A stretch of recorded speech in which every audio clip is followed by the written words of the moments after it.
Everyone, তোমরা সবাই কেমন আছো? আশা করি সবাই খুব ভালো আছো। আমিও খুব ভালো আছি। আমি পূজা তোমাদের সাথে শেয়ার করতে চলে এলাম আবারও একটা নতুন ব্লগ ভিডিও নিয়ে। তো দেখো, আজকে ব্লগটা শুরু করছি একদম সন্ধেবেলা থেকে। মা মেয়ে মিলে রেডি হয়ে নিয়েছি। দেখে বুঝতেই পারছো কোথাও যাচ্ছি। তো হ্যাঁ, হঠাৎই তোমার দাদাভাই বলল যে একটু রেডি হয়ে নাও, তোমাদেরকে নিয়ে একটু ঘুরে আসি। তো আমাদের বাড়ির কাছেই হচ্ছে বাসন্তী পুজো, আর আজ ছিল বাসন্তী পুজোর ষষ্ঠী।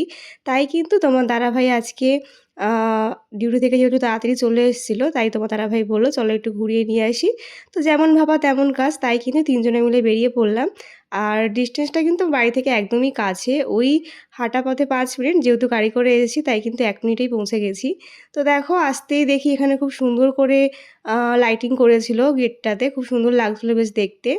তো যেহেতু তোমার দাদাভাই এই কদিন আর ছুটি পাবে না আরকি, মানে এই বাসন্তী পুজো চলাকালীন ওর ডে অফ পড়েনি। আজকে যেহেতু তাড়াতাড়ি চলে এসেছে, তাই কিন্তু আজকের দিনটাই আমরা চুজ করে নিলাম আজকে এই মেলাটা ঘোরার জন্য। যাই হোক, প্রতি বছরই কিন্তু আসি, তবে এবছর ভাবতে পারিনি যে আসতে পারবো বলে। তবে ওই যে আমি একটা কথা মনে মনে খুবই বিশ্বাস করি, ভগবান যদি চায় তো তার দেখা কিন্তু অবশ্যই আমি পাবো। তো ভগবান চেয়েছিল বলেই কিন্তু ভগবানকে আজকে দর্শন করতে আসতে পারলাম। যাই হোক, দেখো এখানে ৩ জনে মিলে চলে আসলাম। আর যেহেতু ষষ্ঠী ছিল তাই কিন্তু মেলাটা ফাঁকাই ছিল, সেরকম একটা ভিড় হয়নি। তো যাই হোক, পুরো মেলাটা তো ঘুরে দেখাবোই, তার আগে কিন্তু ঠাকুরটা দর্শন করে আসি। তো চলো তোমাদেরকেও আমার সাথে নিয়ে যাই। তো এটা ছিল আজকে আমার আর মামামের আউটফিট। আজকে কিন্তু আমরা দুজনেই একদম ১০ মিনিটের মধ্যে রেডি হয়ে নিয়েছি। আর যখন তোমার দাদাভাই বলেছে তখন বাজছিল ঘড়িতে ওই ৯:৩০ মতো। ১০ মিনিটের মধ্যে কিন্তু রেডি হয়ে বেরিয়ে পড়েছিলাম। যাই হোক, চলো এবারে ভেতরে যাওয়া যাক। তো প্রতি বছরের মতন এবছরেও কিন্তু এখানে প্রতিমাটা খুবই সুন্দর হয়েছিল। প্রতি বছরই সুন্দর হয়। আর এবছরের মানে সাজসজ্জাটা একটু অন্যরকম হয়েছিল। তো আমার তো বেশ ভালো লাগলো। তো তোমাদের কাদের কাদের ওখানে বাসন্তী পুজো হয় অবশ্যই জানিও। ষষ্ঠী ছিল বলে কিন্তু আজকে মানে ভিড়টা কম পেয়েছিলাম। আর ওখানে দেখতে পাচ্ছ, ওখানে কিন্তু কালকে যেহেতু সপ্তমীর পুজো হবে, তাই সব ঠাকুরমশাই ঘট-টট পেতে আর কি রেডি করছিল। তো ভালো একটা সময় আমরা এসেছিলাম। তো এখানে এসে কিন্তু দেখা হয়ে গেছিল মাম্মামের দিদিভাইয়ের সাথে, মানে আমার জায়ের সাথে। ওরাও এসেছিল ঠাকুর দর্শন করতে। তো ওদের সাথেও একটু ভিডিও ক্লিপ নিয়ে নিয়েছিলাম। তো আজকের ভিডিওটা কিন্তু তোমার দাদাভাই করে দিচ্ছিল আমাকে। যাই হোক, ওই যে তোমাদের বললাম যে মাম্মামের দিদিভাইয়ের সাথে দেখা হয়ে গেছিলো। তো এই হচ্ছে আমাদের ঐশী সোনা। তো ওদের সাথে একটু ভিডিও ক্লিপ নিয়ে নিলাম। সাথে হচ্ছে আমার জায়ের সাথে, মানে সাথীর সাথেও একটু ফটো ভিডিও নিয়ে নিলাম। তো খুব সুন্দর একটা সময় কাটালাম। তো ওরা এসছে অনেকক্ষণই হয়েছিল। আমরা আসার পরে ওরা কিন্তু চলে গেল। তো আমরা যেহেতু রিসেন্টলি আসলাম এখনই, তাই আমরা একটু পুরো মেলাটা ঘুরে ঘুরে দেখলাম। তো দেখো, এখানে অনেক দোকানপাট বসে, খেলনা, তারপরে হচ্ছে ঘর সাজানোর জিনিস।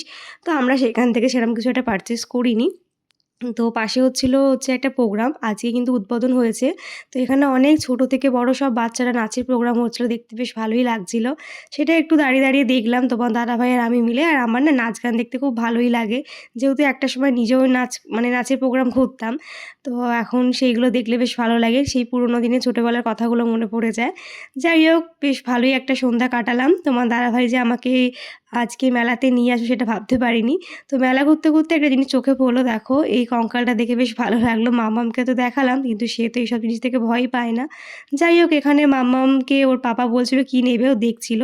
তো আমি চলে আসলাম একটা কানেরের দোকানে। সেখান থেকে আমি আমার কটা ডেইলি ইউজের কানের নিয়ে নিলাম। আমার কাছে টপ কানেরগুলো না সব হারিয়ে গেছে বিয়েবাড়ির চক্করে। যাই হোক, তো এখান থেকে কিছু কানের নিলাম আর মাম্মামের জন্য একটা গার্ডার নিয়েছিলাম। আর ওদিকে তোমার দাদাভাই বলল যে কী খাবে? তো যখন মেলায় আসছিলাম তখন বাবা বলেছিল যে বাদাম নিয়ে যেতে। তো সেটা মনে করে তোমার দাদাভাইকে বললাম যে আগে বাবার জন্য বাদামটা নিই, তারপরে কি খাওয়া যায় দেখা যাক। তো দেখো, এখানে পুরো মেলাটাতে দেখলাম অনেক খাওয়ার স্টল বসেছিল। পান, আইসক্রিম, তারপরে হচ্ছে তোমার গোলা, আরও অনেক কিছুরই দোকান ছিল। সবটা ঘুরে আর দেখানোটা সম্ভব হলো না। তারপরে দেখো, মেলা ঘুরতে, ঘুরতে এই ছোট্ট বাচ্চাটার নাচটা দেখে এক মুহূর্তের জন্য থমকে গেলাম। কি সুন্দরভাবে বাচ্চাটা নাচছিল দেখো, আমার তো বেশ ভালো লাগলো। যেহেতু কপিরাইট দিয়ে দেবে, তাই কিন্তু আর গানটা তোমাদের সাথে শেয়ার করলাম না। তো নাচটা আমার খুব ভালো লাগলো বাচ্চাটা, তাই কিন্তু একটু শেয়ার করে দিলাম। তারপরে কিন্তু নাচ দেখতে, দেখতে চলে আসলাম হচ্ছে বাদামের দোকানে। শ্বশুরমশাই বলেছে বাদাম খাবে, সেটা না নিয়ে গেলে কি আর হয়? তো বাদামটা কিন্তু একদম ফ্রেশ ছিল, সবেমাত্র ভেজে রেখেছে। তাই এখান থেকে কিন্তু ৫০০ বাদাম নিয়ে নিলাম বাড়ির জন্য। আর মাম্মামও বায়না করছিল বাদাম খাবে, তাই কিন্তু এটাই নিয়ে নিলাম। আর যেহেতু অনেকটা রাত্রি হয়েছে, তোমার দাদাভাই বলল কিছু খাবে? তো আমি বললাম না, শুধু ফুচকা দেখে মনে হলো একটু খাই, মেলায় এসেছি, ফুচকা না খেলে যেন একটু ভালোই লাগে না। তাই কিন্তু আমি একাই ফুচকা খেয়েছিলাম, তোমার দাদাভাই খায়নি। হয়নি। তো মাম্মামকে একটু দোলনাতে চড়ানো হলো। আর এই মেলাটাতে কিন্তু মাম্মাম সেই ছোট্ট মানে ১ বছর থেকে আসছে। ১ বছরে সেই ১ম বার এসে দোলনায় উঠেছিল। যারা আমার পুরোনো ব্লগগুলো দেখো তারা আশা করি সেগুলো দেখেছো। তো এই দোলনাটায় মাম্মাম চড়লো। এইভাবেই কিন্তু আজকের দিনটা আমরা কাটালাম। মেলাটা খুব সুন্দরভাবে ঘুরলাম। তোমাদের কেমন লাগলো বাসন্তী পুজোর মেলা ঘুরে দেখতে অবশ্যই জানিও। তাহলে চলো আজকের মতন টাটা, দেখা হচ্ছে নেক্সট ভিডিওতে। বাই সবাইকে, সবাই খুব ভালো থেকো, সুস্থ থেকো।